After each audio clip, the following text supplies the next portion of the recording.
Boa noite, igreja. Boa noite, amados. A paz do Senhor. Boa noite, amigos.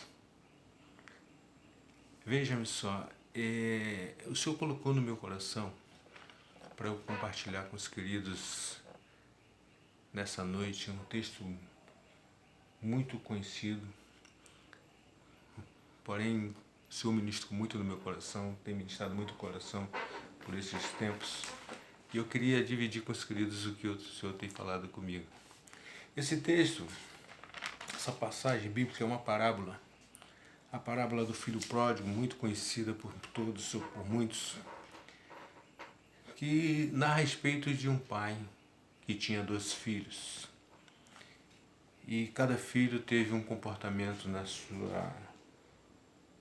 já quando chegou na sua fase adulta, eles tiveram um comportamento diferente. Mas antes de adentrar no que o Senhor quer nos falar nessa noite, queria orar com isso. Pai, louvado seja teu nome, Pai. Te agradeço, Senhor, porque a cada momento o Senhor tem ministrado em minha vida e que o Senhor possa estar me usando nesta noite para compartilhar aquilo que o Senhor tem para falar à tua igreja, aquilo que o Senhor tem para falar ao teu povo, aquilo que o Senhor tem para falar aos meus amigos, aos familiares, e o que o Senhor tem para falar a mim também, porque estou sempre aprendendo com o Senhor. Usa-me segundo o teu querer, Pai. Esta oração que faço em nome de Jesus. Amém. Então, queridos, esse texto do filho pródigo, que está em Lucas 15, a partir do verso 11, como disse, ele trata de 2 filhos que têm comportamentos distintos. O mais novo chega para o pai e fala assim: pai, eu queria que o senhor me adiantasse a minha parte da herança. Ele estava dizendo assim: pai, o senhor está demorando muito a morrer. Por isso eu quero a parte que será minha quando o senhor vier a óbito. Porque não existe herança de pessoas vivas. E o pai, então, mesmo constrangido, mesmo ofendido, assim o fez. Pegou a parte que lhe cabia. Toma, filho. O filho sai, sem responsabilidade, gastou tudo. Chegou ao ponto de não ter mais o que comer. Foi trabalhar em um local onde tinha que cuidar de porcos, e a fome lhe era tão grande que ele dividia com os porcos a alimentação. Um certo dia ele para refletir: o que eu fiz? Meu pai trata muito melhor os seus empregados, mas eu não sou digno de retornar. Eu não sou digno de ser chamado por filho. O que eu fiz foi muito grave. Mas eu vou lá com meu pai. Ele é um homem bom. Ele vai conseguir um emprego para mim, para que eu possa trabalhar lá. E assim fez. Chegou com seu pai e falou: pai, pequei contra os céus, pequei contra o Senhor. Eu não sou digno de ser chamado seu filho. Gostaria que o senhor tratasse a mim como o senhor trata seus empregados. O pai: jamais, filho, jamais. Você continua sendo meu filho. Você continua sendo meu filho.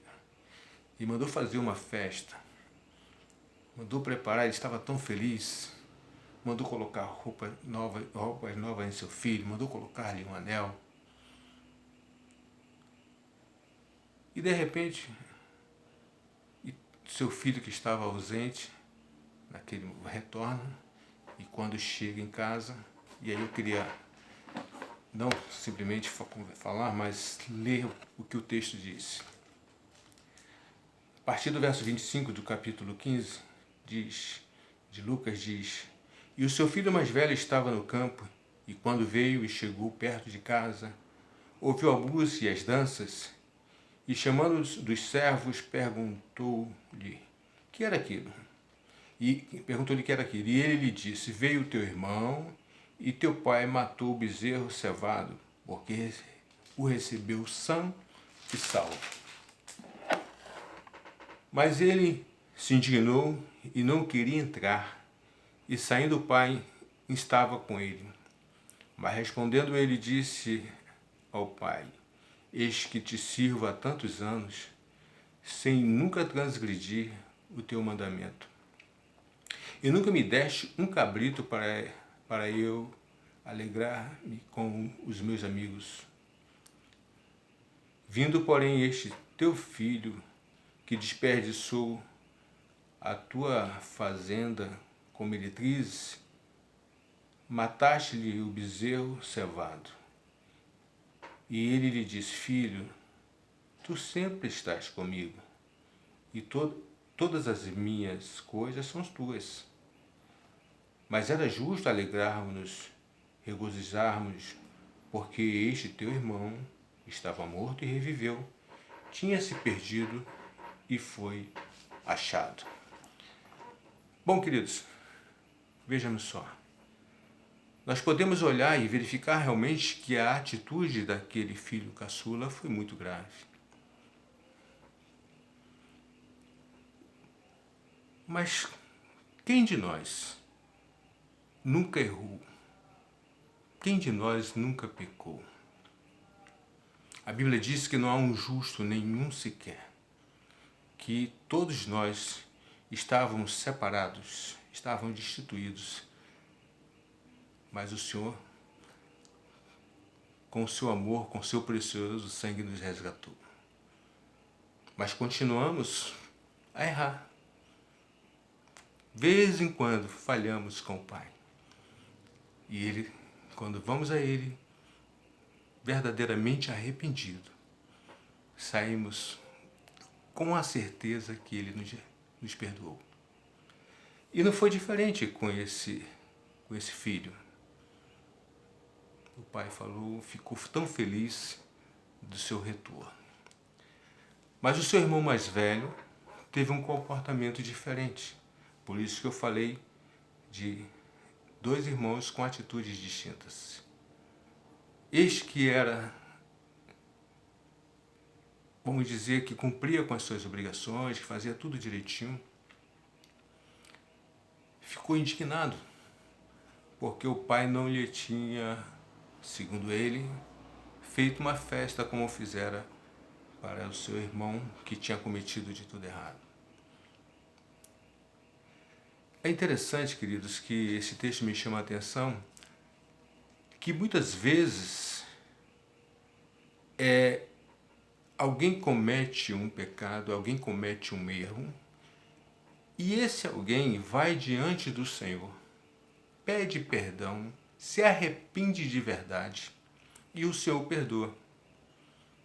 Mas nós não perdoamos. Mas nós nos colocamos acima de Deus e queremos o tempo todo lançar em rosto, lembrar, você fez isso, você fez aquilo. Mas Deus já perdoou. Então é muito complicado isso, porque a gente não tem como saber qual foi o momento, o que aconteceu na noite que uma situação errada foi cometida. Como foi aquela noite desse agressor, entre aspas, com Deus? Nós não sabemos e julgamos baseado no que ouvimos falar muitas vezes. Mas uma coisa me chama muita atenção, é que esse irmão estava tão indignado que ele não se permitiu participar da festa. Ele não queria nem entrar em casa. E quando ele se refere ao irmão, ele fala, esse teu filho. Ele não diz o meu irmão, ele diz, esse teu filho. Fez tudo errado e agora o Senhor recebe e faz festa para ele. E o pai fala e o Senhor nunca fez isso para comigo. Não teve essa reação para comigo. E o pai então fala assim, filho, tudo que eu tenho é seu. Você teve o tempo todo aqui, você está o tempo todo aqui, você pode usufruir de tudo que você quiser. E isso nos chama a atenção para um outro detalhe. Deus está sempre nos abençoando, Deus está sempre fazendo algo por nós. Deus está sempre nos livrando, muitas vezes sem que percebamos, mas Ele está presente e a gente continua sendo ingrato. E a gente continua desobediente. A gente não consegue enxergar que nós somos filhos. A gente não consegue enxergar que somos herdeiros. A gente não consegue enxergar o quão valorosos somos para o Senhor. E quando a gente não percebe essas coisas, queridos, se implica na nossa felicidade. Porque não conseguimos ser felizes. Porque estamos sempre olhando para o que está acontecendo ao nosso redor, mas não conseguimos olhar para nós mesmos e não conseguimos glorificar ao Senhor. E isso tem uma consequência muito grande, porque se eu não sou feliz, eu não consigo fazer outras pessoas felizes. As pessoas que vão estar próximas a mim também vão ser contagiadas com a minha amargura. Isso é muito sério.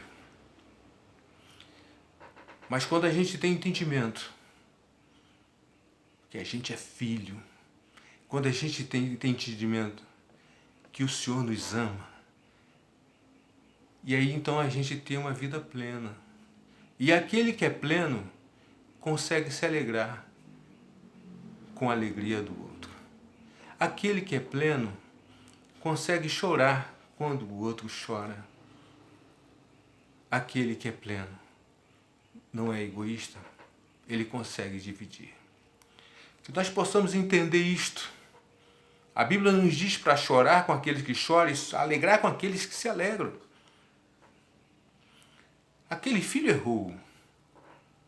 Aquele filho que pegou seus bens e foi embora, ele errou, isso é claro. Ah, mas eu fico imaginando quantas noites aquele pai não ficou. Será que ele vai voltar? Será que ele vai voltar? Sabe por quê, queridos? Porque mais importante do que todos os bens materiais era o seu filho. Eu tenho sempre dito que pessoas valem mais do que coisas. Pessoas valem mais do que coisas. Eu admiro muito quando Davi fala: Deus, Senhor, Pai, eu não tenho outro bem além de Ti. Eu me emociono. Glória a Deus. Sabe por quê, amado? Porque Deus é tudo para mim. E que nós possamos entender isso. Alguém que me ouve pode falar: Milson, você tem uma casa boa, você tem carro na garagem, você tem um bom emprego. Realmente eu tenho. Isso é verdade. Mas eu também sei o que é trabalhar com a loninha no chão. Preocupado com o que eu ia comer no outro dia. Eu, esposa. E é interessante que a gente conseguia dividir. Tinha um senhorzinho que a gente conseguia ainda levar uma marmita dele todo dia que minha esposa preparava. Deus é lindo. Que nós possamos entender isso. Que esse amor que Deus tem para com a gente, para com a sua igreja, para com o seu povo, não é para retermos, mas é para dividir. Não é para retermos, mas é para compartilhar. Deus é lindo. Que Deus nos abençoe. E que nós possamos, a cada momento, estar saqueando o inferno, tirando pessoas que estão cativas, para que possam também receber aquilo que a gente tem recebido. E que nós possamos estar sensíveis na tristeza e na alegria, nós possamos estar sensíveis.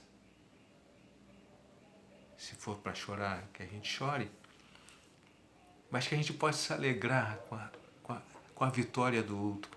Ah, como é lindo, como é lindo, como é lindo. Eu tenho um amigo que ele é procurador da República. Trabalhou conosco aqui na Justiça. Como eu fiquei feliz quando eu soube do resultado da prova. Parecia que era eu, parecia que era o meu filho. Estava passando naquele concurso. Ah, que maravilha.